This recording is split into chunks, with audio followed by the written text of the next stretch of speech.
911. What's the address of your emergency? 5354 West 150th Street, Brook, Ohio. I just got shot in the leg. You heard another shot? He shot it multiple times.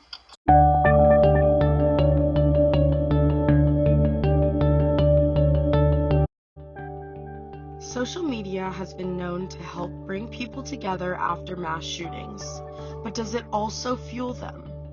More than 300 mass shootings a year take place. Some think that this has something to do with the role social media plays in our lives. On Saturday, a mass shooting took place in Buffalo, New York. The shooting took place in a supermarket and left 10 dead and 3 injured. The shooting was broadcasted on Twitch, a site owned by Amazon that specializes in live streaming. Twitch removed the stream less than 2 minutes after shots rang out, it said, faster than it has taken any other platform to respond to previous incidents. But versions of the video could still be found on Facebook, Twitter, and YouTube more than a day later.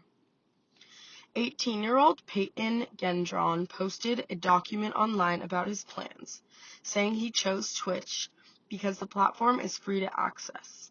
I think that live streaming this attack gives me some motivation in the way that I know that some people will be cheering for me, he wrote. Many of the big social media platforms have the ability for anyone to easily broadcast live video from a smartphone or computer with little or no restrictions.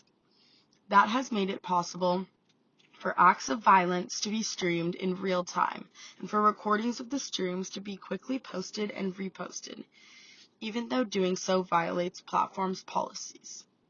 It's tempting to focus on the negative when it comes to social media. Hateful message boards, conspiracy theorists who use Twitter to agitate survivors and their families. It's understandable for you to want to sign off. But social media has also helped the victims' families and friends of those unfortunately involved in mass shootings. There are GoFundMes, Facebook groups of survivors, easy and quick ways to educate oneself online, and support for communities that all can be found on social media.